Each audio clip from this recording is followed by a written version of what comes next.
Hi everyone, welcome to digital GK classes. तो चलिए हिंदी और इंग्लिश का भी हम देख लेते हैं क्या सही है। डायरेक्ट आंसर पे ही बात करेंगे। 91 में देखिए उस युक्ति का चयन करें जो नीचे दिए गए उदाहरण से मेल खाती है। मैं भाषा पर ध्यान केंद्रित रखती हूँ, मैं इस बात का पूरा ध्यान रखती हूँ कि यह सही हो। तो इसका राइट आंसर हो जाएगा आपका ऑप्शन नंबर 4, मतलब स्वनिरीक्षण हो रहा है क्योंकि मैं अपनी बात कर रही हूँ ना, मैं भाषा पर ध्यान, तो चौथा सही हो जाएगा। 92 देखिए, इसमें देखिए कि कक्षा 2 के विद्यार्थी एक कविता गा रहे हैं। यह मेरी नाक है, ये मेरे कान है। यह कविता गाते समय वे शरीर के जिस अंग का नाम लेते हैं उस अंग को स्पर्श भी करते हैं। तो ये कौन सी विधि से है, कौन सा प्रयोग हो रहा है? तो इसका हो जाएगा 4, समग्र भौतिक प्रतिक्रिया। विद्यार्थी पिछली इकाई से शब्द लेकर 5 प्रश्नों के उत्तर समूह में देने का काम कर रहे हैं। वे अपने सवालों को दूसरे समूहों के साथ अदला बदली करते हैं और सवालों के उत्तर देने की कोशिश करते हैं। यह किसका उदाहरण है? तो यह है सहपाठी आकलन, पहला है। ठीक है। मुझे यह काम बहुत ही पसंद है। जब अध्यापिका मुझे कार्ड देती है जिस पर कोई शब्द या वाक्य लिखा होता है, मैं उसे संबंधित अभिनय करती हूँ और समूची कक्षा उस शब्द वाक्य के बारे में अनुमान लगाती हूँ। शिक्षार्थी की प्राथमिकताओं के साथ शिक्षार्थी की टिप्पणी की पहचान करें। तो 94 का हो जाएगा पहला कि जब मैं गतिबोधक तरीके से संलग्न रहती हूँ तो मुझे भाषा अच्छी तरह से याद रहती है। चलिए 95 देखिए, निम्न कथनों को पढ़ो तथा सही विकल्प का चुनाव करो। तो इसमें हम देखेंगे 95 वाले में पहले कथन जो है, इसमें मैं अगर 95 का सही आंसर आपको बताऊं ताकि आप सब मिला सके अच्छे से, तो इसका होगा 4, ए सही है परंतु आर गलत है। मतलब विद्यालय में प्रयोग करने वाले सभी बच्चे अपनी आयु अनुसार भाषा के समक्ष प्रयोग करता होते हैं, सही है। बट इसका आर देखिए ना, लिखा है कि भाषा और सांस्कृतिक विविधता के कारण वे अपनी योग्यताओं का प्रदर्शन नहीं कर पाते, तो ये तो गलत लिखा है, इसलिए चौथा होगा। ठीक है। 96 देखिए, और 96 का आंसर है 4। इसमें देखिए कक्षा 5 का मंजीत अपने अध्यापक से अलग शैली में बात करता है, अपने मित्रों से कुछ अलग तरह से और एक 2 वर्षीय बच्चे के कुछ अलग तरीके से बात करता है। इसका तात्पर्य यह हुआ कि मंजीत जानता है कि सामाजिक स्थितियों में भाषा का प्रयोग किस तरह से करना है। तो भाषा के इस गुण को हम उपयोगितावादी, option number 4 will be right. काफी लंबा चौड़ा है, आप हिंदी में देख सकते हैं। देखिए 97 का राइट आंसर होगा तीसरा। और एक माँ ने इस बात की ओर ध्यान दिया कि उसकी बच्ची कभी कभी ऐसे शब्द बोल जाती है जो न तो उसने कभी किसी वयस्क से सुने हो और न ही अपने भाई बहनों से सुने हो। इस बात को लेकर वो भ्रमित है क्योंकि उसका मानना है कि बच्चे अपने परिवार और आसपास के परिवेश में लोगों का अनुकरण करके भाषा सीखते हैं। तो उसका यह मत किसके प्रतिध्वनि, मतलब किसके मेल खाता है? तो ऑप्शन नंबर 3। चलिए कितना हमारा हुआ है? 97। अब 98 पे चलते हैं। देखिए इसमें देखिए कि कौशलों के समूह को क्या कहेंगे जो बच्चे औपचारिक पठन निर्देश शुरू करने से पहले विकसित कर लेते हैं और जो बाद के एकेडमिक कौशलों के लिए बुनियाद प्रदान करता है। तो 98 का होगा उद्गामी साक्षरता। ठीक है। चलिए 99 देखिए, 99 का आपका होगा संभाषिक पठन। एक दादी नानी अपने घर में छोटे बच्चों को पुस्तकों से कहानियां पढ़कर सुनाना पसंद करती हैं। इस तरह से वह उन्हें पुस्तकों व नए विचारों से परिचित करवाती हैं और बच्चे भी इस प्रक्रिया में सक्रिय रूप से संलग्न रहते हैं। तो इसको हम संभाषिक पठन कहते हैं। 100 देखिए, इसका हमारा पहला सही हो जाएगा। पठन सिखाने का वह उपागम जिसमें मूल तत्वों जैसे वर्णों व स्वनिम से शुरू किया जाता है और जिसमें बच्चों को यह सिखाया जाता है कि समग्र रूप से पठन सीखने से पहले स्वनिम को शब्दों को से मिलाया जाता है। तो ये है हमारा संरचनात्मक उपागम। ठीक है। चलिए 101 देखिए, और इसमें एजर्शन एंड रीजन वाला है। तो 101 का आपका हो जाएगा ए गलत है परंतु आर सही है। तो गलत क्यों है? क्योंकि इसमें लिखा है, देखिए ध्वनात्मक वर्तनी के प्रयोग से सही वर्तनी लिखना सीखने की योग्यता मंद पड़ जाती है। और तर्क में लिखा है कि जब बच्चे पारंपरिक वर्तनी के स्थान पर अपनी आविष्कृत वर्तनी का उपयोग करते हैं तब यह सही वर्तनी लिखने की योग्यता को मंद नहीं करता। तो ए गलत है, आर हमारा सही है। चलिए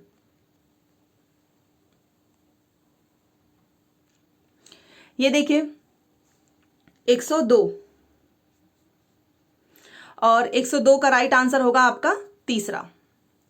देखिए सारे आंसर ऑथेंटिक हैं। नई भाषा सीखते समय बहुत से विद्यार्थी भाषा के अद्वितीय उच्चारण संबंधी नियमों के कारण भाषा बोलते समय प्रायः आत्मविश्वास की कमी का सामना करते हैं। तो इस समस्या को दूर करने का तरीका क्या है कि कक्षा में ऐसे खेलों जैसे गतिविधियों का प्रयोग किया जाए जिसमें मौखिक अंतःक्रियाएं अधिक हों। ठीक है, चलिए। कक्षा 3 की अध्यापिका अपने शिक्षार्थियों को नई शब्दावली से परिचित करवा रही है। निम्न में से कौन सा नई शब्दावली सिखाने का प्रभावशाली तरीका है? तो इसका हो जाएगा आपका 103 का चौथा। देखिए इसमें क्या सही है, जैसे कि अध्यापिका स्थिति विशेष के अनुसार उस शब्द का अर्थ समझाने की कोशिश करे, तो 4 सही हो जाएगा। भाषा सीखना किससे संबंधित है? तो कौशल है ये, तो पहला सही हो जाएगा। अब ये है आपका पठन के तरीकों का, पाठक को क्या करना चाहिए, इसे मिलान करना है। तो मैं आपको इसका राइट आंसर बता देती हूँ, क्योंकि इतना लंबा चौड़ा पढ़ के आपका समय भी नहीं वेस्ट करना है। तो ये हमारा 105 है ना, तो देखिए 105 का, ताकि आप देख सके आपने क्या सही किया है। तो 105 का आपका होगा दूसरा, ठीक है, ये वाला आपका सही है। ए का पांचवा, बी का पहला, सी का दूसरा, डी का चौथा, ई का तीसरा। सफल होंगे आपके क्वेश्चंस पेपर, बट फिर भी आप इस क्वेश्चन से को देख के तो आप कर ही सकते हैं। तो ये है आपका दूसरा वाला सही है, ये जो मिलान वाला है, ठीक है। चलिए अब ये पैसेज है, पैसेज तो पढ़ के समय बर्बाद नहीं करेंगे, तो डायरेक्ट क्वेश्चन पे आ जाते हैं। देखिए 106 में है कि गद्यांश के अनुसार सबसे धन्यवाद कहने का कारण नहीं है, तो 106 का हो गया आपका दया। हर बुराई अज्ञान के अंधकार में फैलती है, इससे क्या तात्पर्य है? तो इससे तात्पर्य है कि अज्ञानता के कारण बुराइयां फैलती हैं, ठीक है। सुख दुख का कारण क्या है? तो इसका हो जाएगा कर्म। चलो, गद्यांश के अनुसार प्रायश्चित के साथ साथ मानव को क्या करना चाहिए? तो इसका आपका हो जाएगा 109 का तीसरा, पुरुषार्थ। और मन की कोठरी को स्वच्छ रखें, इससे क्या तात्पर्य है? तो इसका मतलब ये है कि आप मन से बुरे भाव का निष्कासन कर दो, निकाल दो, तो तीसरा सही हो जाएगा। इसमें आपका 109 में मैंने आपको बताया, इसमें भी तीसरा है, और 110 में भी आपका तीसरा है, ठीक है। चलिए 111 देखिए, जीवन का मुख्य लक्ष्य क्या है? तो जीवन का मुख्य लक्ष्य है ईश्वर के प्रति आभार प्रकट करना। स्वार्थ का विलोम आपका निस्वार्थ है, ठीक है, ये तो आप जानते ही हैं। मानवीय शब्द में मानव प्लस ई, मानवीय शब्द में प्रत्यय कौन सा है? तो 113 का देखिए ई, यहां पर देखिए छोटी बड़ी में आप कंफ्यूज हो जाएंगे, इसलिए ई है, ठीक है। कौन सा शब्द युग्म जो है समूह से भिन्न है? तो ये आपका कौन सा हो जाएगा? तो ये है अंधकार और अंधेरा। फिर से एक पैसेज नीचे 115 से 120 तक, तो 115 पे आ जाते हैं। कविता का मुख्य स्वर क्या है? तो कविता का मुख्य स्वर है स्त्री शक्ति। और कविता के अनुसार स्वतंत्रता प्राप्ति में स्त्री की क्या भूमिका है? तो 116 का हो जाएगा आपका दूसरा, संज्ञान योग्य, ठीक है।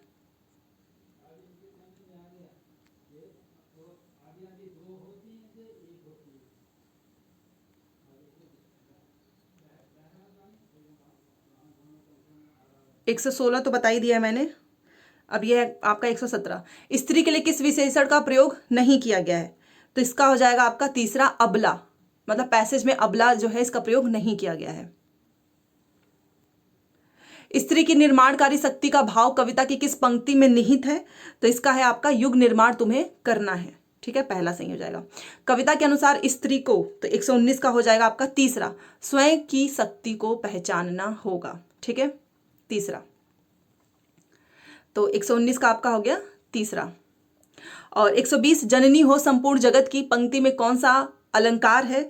तो आपका 120 का हो जाएगा तीसरा, रूपक, ठीक है। तो चलिए अब इंग्लिश का देखते हैं और डायरेक्ट आंसर की ही बात करेंगे। तो 121 का क्या होगा? A teacher can develop the listening skills of language learners by, पहला सही होगा, creating opportunities for learners to listen to a variety of language sources and people engaging in other listening activities. Question सफल होंगे, आप मिला लीजिएगा। उसके बाद से 121 के बाद से 22 पे आ जाते हैं। 22 में आपका कौन सा सही होगा? तो देखिए इसमें तीसरा सही हो जाएगा। क्यों? देखिए इसमें लिखा है एजर्शन में तीसरा क्यों सही होगा, देखिए accuracy in language is most important at the primary level, और रीजन में दिया है कि grammar is an integral part of the primary curriculum. तो both A and B are true and explanation भी सही है, तो हम तीसरे के साथ जाएंगे।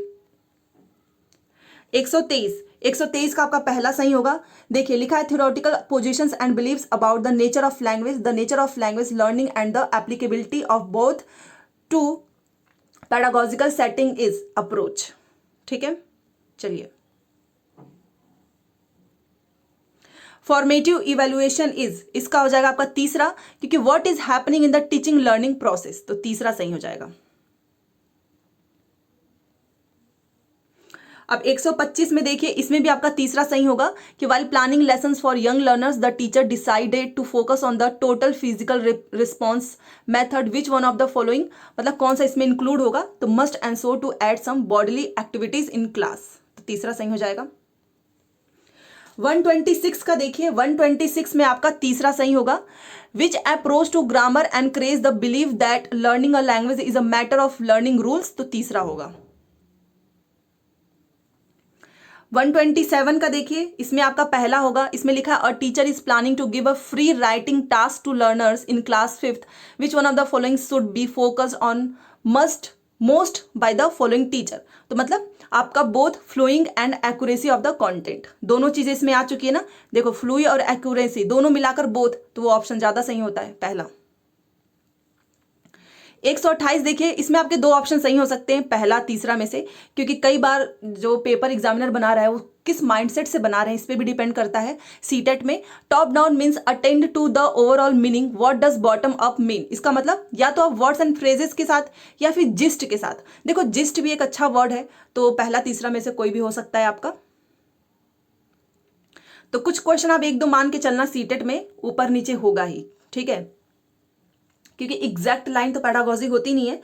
एंड 129 देखिए, तो 129 का आंसर आपका तीसरा सही हो जाएगा, which among these is the primary responsibility of the language teacher, तो identifying the learners communicative needs. ठीक है, अब 130 पे आ जाते हैं, तो 130 का आपका 4 होगा, और a young child picks up a book, holds it right side up and turns the pages. These activities demonstrate emergent curriculum.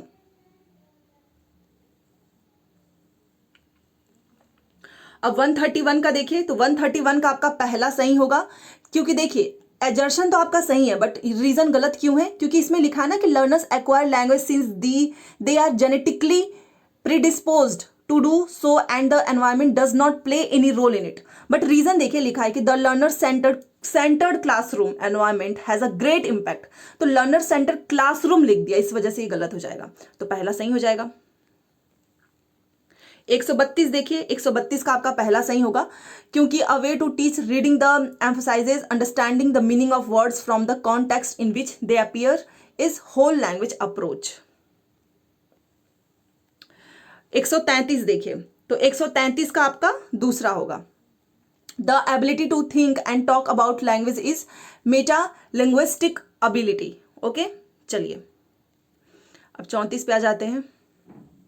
ये देखिए काफी लंबा चौड़ा क्वेश्चन है ये, तो 134 का अगर मैं आपको आंसर बताना चाहूं तो इसका हो जाएगा आपका दूसरा। देखिए, a mother asked the teacher of class 2 how it was possible for her child to sometimes say things that she had never heard any adults और sibling says, how is it possible, which one of the following is the apt answer these question. तो as per the constructivist, अपने आप में बहुत अच्छा word है, approach children can invent new languages.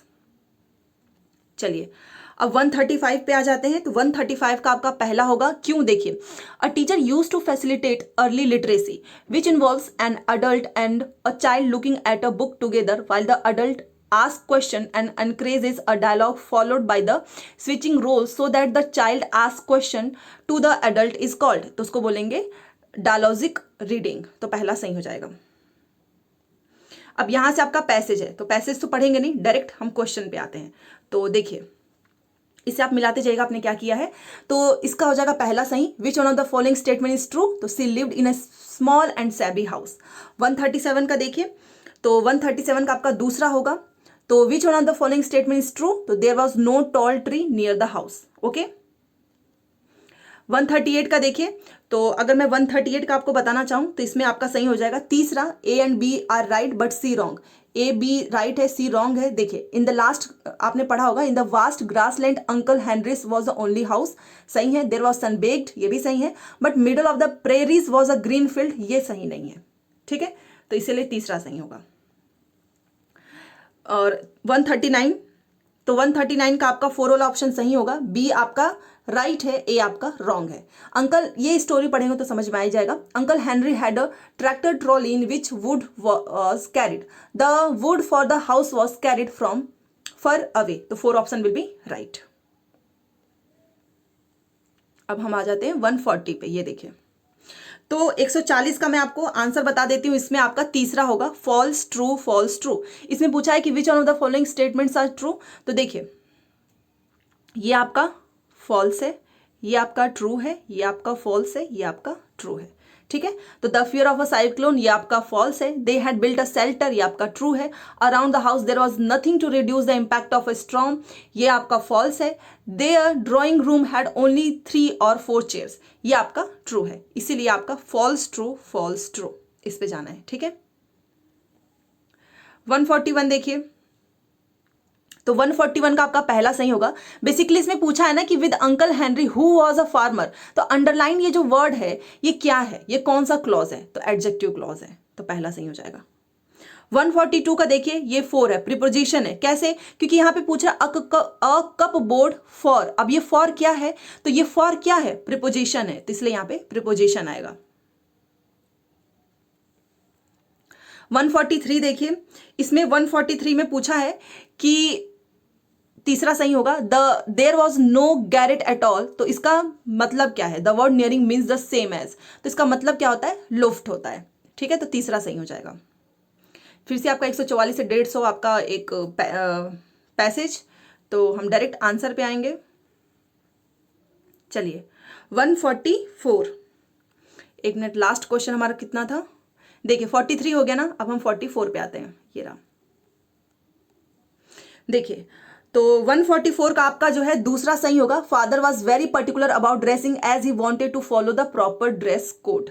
ठीक है, 145 देखिए, इसमें आपका कौन सा सही होगा, तो 145 में आपका पहला सही हो जाएगा। क्यों? क्योंकि देखिए सी एंड ए ट्रू है, मतलब सी और ए ट्रू है, बी गलत है। तो father avoided eating in the court canteen, सही है। He like to drink hot tea during the day, गलत है। ही कैरिड जो है case files wrapped in a cloth, ये आपका सही है। तो C and A are true but B is false, तो इसलिए हम जाएंगे पहले के साथ। 46 देखिए, ये थोड़ा सा आपको विजिबल नहीं हो रहा होगा, मैं पढ़ देती हूँ। Which of the following statement is wrong, तो 146 का आपका होगा 4। ये only a few were jealous of his popularity, ये आपका इसमें रॉन्ग पूछा है, तो यही आपका जो गलत है वही सही हो जाएगा, तो आपका 4 ऑप्शन विल बी राइट। 147 देखिए, इसमें आपका पहला सही होगा, दोनों की दोनों सही है कि इवन द जजेस recognised his legal acumen and he preferred his legal obligations to family obligation, तो दोनों बातें सही हैं। 148 देखिए, इसमें आपका तीसरा सही हो जाएगा कि his argument were forceful coherent, तो इसका मतलब क्या है, सिमिलर मीनिंग बताना है, तो कोहेरेंट का मतलब होता है रीजनेबल। 149 देखिए, अब 149 का आपका राइट आंसर हो जाएगा एडजेक्टिव, क्योंकि यहां पे पूछ रहा है कि ये जो कंटेनिंग है ना, ये क्या है, कौन सा है, तो कंटेनिंग होता है आपका एडजेक्टिव, पहला सही हो जाएगा। 50 देखिए, और ये हमारा लास्ट है। 150 का आंसर हो जाएगा आपका प्रिंसिपल। बेसिकली पूछ रहा है ना कि one client was particular that my father, तो ये क्या, कौन सा क्लॉज है, तो ये आपका प्रिंसिपल क्लॉज है। ठीक है, तो मैंने आपको हिंदी इंग्लिश दोनों बता दिया है। संस्कृत अगर आप कहेंगे तो वो भी बता दूंगी। अगर आपको पसंद है तो प्लीज लाइक शेयर सब्सक्राइब कर दीजिएगा। मिलते हैं नेक्स्ट क्लास में। Thanks for watching.